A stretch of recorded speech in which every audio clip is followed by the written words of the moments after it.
안녕하세요. 판도라의 상자입니다. 오늘은 국내 언론에 보도조차 되지 않았던 최근의 한 국제적인 사건으로 시작해서 교실의 교과서나 뉴스의 동화가 아닌 실제 국제사회의 역학에 관한 매우 현실적인 이야기를 해보려고 합니다. 러시아, 우크라이나와 국경을 접하고 있는 조지아는 1991년에 소련으로부터 독립한 트빌리시를 수도로 하는 작은 국가입니다. 종교로는 그리스도교, 구체적으로 조지아 정교회 신도가 국민의 다수를 차지하는 보수적인 국가로 알려져 있습니다. 2022년에 실시한 동성 결혼에 관한 여론조사에서 응답자의 75%가 법으로 이를 금지해야 한다는 의사를 나타낼 정도였죠. 올해 5월 23일에 조지아의 이라클리 코바키제 총리는 자신의 페이스북 계정에 다소 황당해 보이는 주장을 담은 글을 게시합니다. 자신이 외국의 고위 정치인에게 살해 협박을 받고 있다는 내용이었죠. 그것도 상대가 유럽연합 의원이라고 밝혀 주류 언론을 통해 세상을 이해하는 분들에게는 받아들이기 힘든 주장이었습니다. 코바키제 총리는 구체적으로 유럽연합의 의원으로부터 전화가 걸려왔고 조지아 의회가 비정부 기구가 외국으로부터 받은 자금을 공개하는 법안을 강행하여 처리할 경우 여러 조치를 취하겠다는 협박을 들었다고 밝혔습니다. 그는 당신은 피초에게 무슨 일이 일어났는지 아실 테니 매우 조심하셔야 합니다. 라고 말했다고 했죠. 여기서 피초는 슬로바키아의 총리 로베르토 피초를 가리킵니다. 피초 총리는 코바키제 총리가 협박을 받았다는 글을 쓰기 약 일주일 전인 5월 15일에 군중 앞에서 연설을 하던 중에 한 야당 지지자가 쏜 총에 맞고 쓰러졌고 수차례 수술 끝에 간신히 목숨을 건졌습니다. 조지아의 총리가 살해 협박을 받고 있다는 당사자의 성명은 소셜미디어에서 큰 파장을 일으켰고 그의 주장의 진위에 관심이 쏠렸습니다. 그리고 머지않아 믿기 힘든 일이 벌어졌습니다. 조지아 총리를 협박한 인물이 등장한 것입니다. 유럽연합의 유럽 이웃 및 확장 담당 집행위원인 올리버 바르헬리는 성명을 통해 자신이 코바키제 총리에게 수차례 전화를 건 인물이라고 인정했습니다. 다만 살해 협박에 대해서는 오해가 있었다고 주장했습니다. 그는 조지아 의회가 법제화를 진행하고 있는 외국 영향력의 투명성에 관한 법률이 총리가 총격을 당한 슬로바키아의 예에서 볼 수 있듯이 조지아의 정치 양극화를 악화시킬 것이라고 경고하는 과정에서 발생한 오해였다고 해명했습니다. 그렇다면 조지아 의회가 추진하는 외국 영향력의 투명성에 관한 법률이 무엇이길래 한 나라의 총리가 이와 같은 암살 위협까지 받고 있는 걸까요? 이 법안은 운영자금의 20% 이상을 해외로부터 지원받는 비정부기구, 언론 매체, 개인으로 하여금 의무적으로 외국 세력의 이익을 증진하는 단체로 등록하게 하고 해당 외국 기부자를 공개하지 않을 경우 최대 9,500달러의 벌금을 부과합니다. 유럽연합과 미국은 조지아가 외국 영향력의 투명성에 관한 법률을 포기하지 않으면 제재를 하겠다고 으름장을 놓고 있었습니다. 미 국무부의 안토니 블링컨 장관은 조지아 의회가 이 법안을 처리하여 조지아의 민주주의를 약화시킨다면 관련자들에 대해 비자를 제한하고 관련자들과 그 가족 구성원들에게 책임을 묻겠다고 발언했습니다. 사실 조지아에서는 몇 주째 대규모 시위가 벌어지고 있었습니다. 친서방 비정부 기구들이 반정부 시위를 주도하면서 외국 영향력의 투명성에 관한 법률의 통과를 반대하고 있었죠. 시위대는 이 법이 2012년에 러시아에서 통과된 법을 닮았다고 해서 러시아법이라고 부르며 반대 구호를 외쳤습니다. 그러나 그들이 말하지 않는 것은 유럽연합과 미국은 이미 이와 같은 법을 오래전에 통과시켰다는 점입니다. 미국의 예를 든다면 1938년에 외국 대리인 등록법을 제정하여 외국 정부, 조직 또는 개인을 위해 국내에서 로비 또는 옹호 활동을 하는 개인이나 단체를 법무부에 등록하게 하여 활동의 투명성을 요구하고 있습니다. 그렇다면 많은 국가들이 시행하고 있는 이 법이 왜 조지아에서만 문제가 된다고 말하는 걸까요? 사실 이 법은 민주주의와 아무런 상관이 없습니다. 그 답은 조지아의 지정학적 위치에 있습니다. 러시아, 우크라이나와 국경을 마주하고 있는 조지아는 제2의 우크라이나가 될 것을 두려워하고 있습니다. 조지아의 코바키제 총리는 채널1과의 인터뷰에서 자신에 대한 암살 위험을 언급하면서 법의 취지를 설명했습니다. 우리는 오랫동안 이러한 종류의 모욕적인 공갈에 익숙합니다. 로베르토 피초 암살 미수 사건을 참고하면 우리는 조지아에 혼란을 가져올 수 있는 글로벌 전쟁당이라는 형태의 매우 위험한 세력을 상대하고 있다는 사실을 알 수 있습니다. 우리는 투명성을 원합니다. 왜냐하면 조지아 마이단이 우리나라를 매우 심각한 결과, 즉 우크라이나화로 이끌 수 있기 때문입니다. 우리는 이에 동의할 수 없습니다. 그는 2014년 우크라이나에 마이단으로 불리는 쿠데타, 아니 색깔혁명이 발생하면서 정권이 교체되어 친미 정부가 세워지고 미국이 본격적으로 우크라이나를 무장하여 러시아를 상대로 대리전을 펼치는 상황으로 이어지는 역사가 조지아에서 재현될 것을 두려워하고 있습니다. 조지아는 친러시아 성향의 구세대와 친유럽 연합 성향의 신세대가 충돌하는 국가입니다. 2022년에 미 국무부가 후원하는 국제공화정치연구소가 실시한 외교정책에 관한 여론조사를 보면 친러가 9%, 친서방이지만 러시아와 좋은 관계 유지가 38%, 그리고 친서방이 43%의 지지를 받고 있습니다. 이처럼 조지아는 국가 전체로 볼 때 러시아와 서방에 대한 지지가 나뉘어져 있고 서방에 대한 지지를 주장하는 젊은 세대와 서방의 자금으로 운영되는 약 10,000개의 비정부 기구가 거리에 나와 외국 영향의 투명성에 관한 법의 제정을 반대하고 있는 거죠. 결국 이 법안은 대통령의 거부권 행사에도 불구하고 의회의 압도적인 지지 속에 처리됩니다. 전체 150명의 의원 중에 84명의 표를 얻으며 대통령의 거부권을 무력화하는 데 성공하죠. 조지아 총리 암살 협박 사건에서 우리가 유추할 수 있는 국제사회의 생리는 국제사회가 약육강식이 지배하는 무서운 곳이며 착한 놈, 나쁜 놈이 정해져 있는 소설 속 세계와 거리가 무척 멀다는 것입니다. 참고로 현재 로베르토 피초 총리는 생명을 건진 후 가진 인터뷰에서 총격범을 용서한다는 대인배적인 풍모를 보였습니다.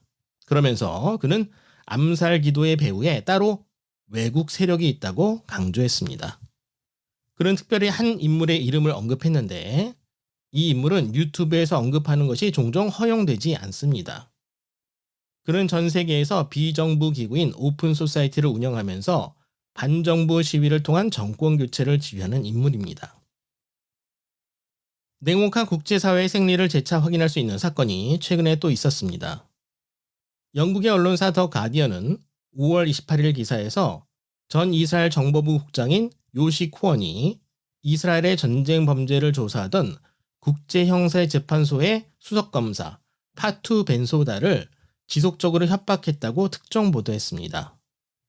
모사드의 우두머리인 코언은 국제형사재판소가 이스라엘의 팔레스타인 전쟁 범죄에 착수한 2021년부터 벤소다 검사에게 수차례 다가와 수사를 중단하도록 위협했다고 벤소다의 후임인 카림 칸 검사가 폭로했습니다. 칸 검사는 이스라엘의 가자 민간인 학살에 대한 베냐민 네타냐후 총리와 국방장관인 요아브 갤런트의 체포영장을 신청한 인물입니다. 더 가디언은 이스라엘의 고위 관리를 통해 얻은 정보를 바탕으로 모사드가 벤소다 검사에게 처음 접근한 2019년에는 그녀의 관계를 형성하여 국제형사재판소의 이스라엘 하수인으로 활용할 계획이었습니다. 그러나 국제형사재판소가 이스라엘의 전쟁범죄 조사에 착수하면서 코언의 행동은 점점 더 집요하고 위협적으로 변했습니다. 신변의 위협을 느낀 벤소다는 국제형사재판소 고위 관리들에게 이와 같은 사실을 알렸습니다. 코언이 벤소다에게 한 말은 다음과 같습니다. 당신이 우리를 도와주면 우리가 당신을 돕겠습니다. 당신은 본인이나 가족의 안전을 위협할 수 있는 일에 휘말리고 싶지 않을 것입니다. 또한 모사드는 국제 컨설턴트인 벤소드의 남편의 대화를 녹음하여 이를 근거로 그녀를 협박했는데, 당시 영국 런던을 방문하고 있던 남편을 몰래 찍은 사진을 그녀에게 보여주기도 했습니다. 네타냐후 총리의 승인을 받은 모사드는 국제형사재판소 관리들을 상대로 거의 10년 동안 작전을 벌였습니다. 더 가디언의 기사는 국제형사재판소뿐만 아니라 이스라엘의 내부자 4명의 제보를 기초로 하고 있어 매우 구체적입니다. 코어는 뉴욕을 방문한 벤소다 검사에게 전화를 걸었고, 벤소다가 전화번호를 어떻게 알았냐고 묻자 내가 뭘 해서 먹고 사는지 잊으셨습니까? 라고 되물었습니다. 둘 사이의 직접적인 접촉은 총 3차례 있었는데, 첫 접촉 이후의 2번의 접촉에서 대화의 강도는 크게 증가했지만 벤소다 검사는 위협에 굴복하지 않았습니다. 다만 다소 놀라운 사실은 이스라엘 모사드뿐만 아니라 당시 미국의 도널드 트럼프 정부가 국제형사재판소에 대한 압력 행사에 가담한 점입니다.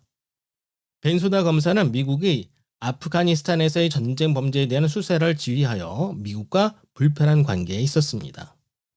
이스라엘은 국제형사재판소 외에도 여러 사건의 배후에서 모습을 드러냅니다.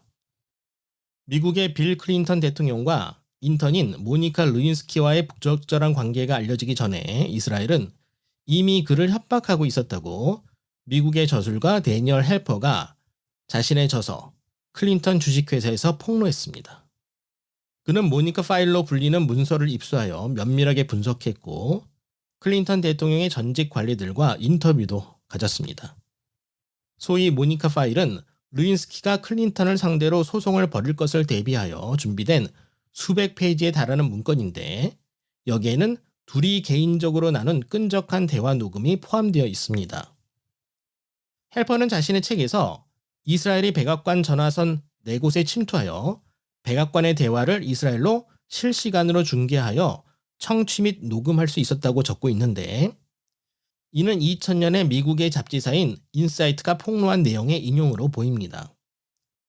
이스라엘의 네타냐후 총리는 미 해군 분석관 출신으로 미국의 기밀 정보를 이스라엘에 넘긴 혐의로 1987년에 종신형을 선고받고 복역 중이던 이스라엘 스파이 조나선 폴라드의 석방과 미국이 중재 중이던 이스라엘과 팔레스타인의 협상에서 이 녹음 테이프를 활용했다고 합니다. 헬퍼 씨는 당시 이스라엘 정부가 클린턴 대통령에게 루인스키와의 사적인 대화를 녹음한 테이프가 있고 이를 버렸다고 전하자 이 말을 들은 클린턴이 충격을 받은 듯 보였다는 CIA 관계자의 증언까지 책에 담고 있습니다. 국제사회의 무서운 현실을 보여주는 또 다른 사례의 중심에는 우리에게 익숙한 미국의 전 국가안보보좌관 존 볼튼이 있습니다. 2002년 4월에 화학무기 금지기구 사무총장인 조세 마우리시오 부스타니 사무총장은 임기 중임에도 불구하고 갑자기 사임을 발표합니다. 당시 그는 이라크를 설득하여 화학무기 금지 기구에 가입하기 위한 협상 중이었습니다. 그의 갑작스러운 사임 배경에 대해 많은 추측과 소문이 돌았지만 그는 끝내 사임 이유를 밝히지 않았습니다. 그랬던 그는 16년이 지난 2018년에 자신이 사임했어야 했던 이유를 밝혔습니다. 가족에 대해 살해 협박이 있었던 겁니다. 협박을 한 당사자는 당시 미 국무부의 군축 국제안보 담당 차관인 존 볼튼이었죠. 도널드 트럼프는 대통령이 당선된 후 볼튼을 국가안보회의 보좌관으로 임명하여 우리에게도 익숙한 인물입니다.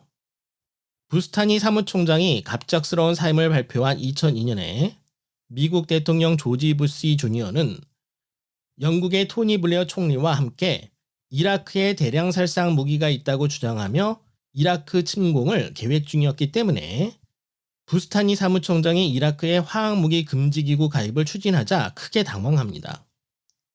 이라크가 화학무기 금지기구에 가입하고 국제사찰단을 수용할 경우 화학무기가 있다는 주장을 펼치기 어려운 상황으로 전개될 가능성이 매우 높았기 때문이죠. 미국은 당시 부스타니 사무총장의 사임을 이끌어내어 이라크의 화학무기 금지기구 가입을 저지했고, 2018년에도 시리아 정부가 두마에서 자국민을 상대로 화학무기를 사용했다고 주장했을 때 화학무기 금지기구가 조사에 들어가자 트럼프 정부 하에 볼턴은 화학무기 금지기구에 압력을 행사했습니다. 후자의 경우 위키리크스가 이를 증명하는 화학무기 금지기구의 내부 문건을 입수하여 공개한 바 있습니다. 볼턴은 매번 같은 방식을 사용했습니다. 부스타니 전 사무총장은 2018년 인터뷰에서 볼턴이 헤이그에 위치한 그의 사무실을 찾아와서 24시간을 주며 사임하라고 압박했다고 말했습니다. 볼턴은 말했습니다. 사임하지 않으면 결과와 보복이 있을 것입니다. 우리는 당신의 아이들이 어디에 있는지 알고 있습니다.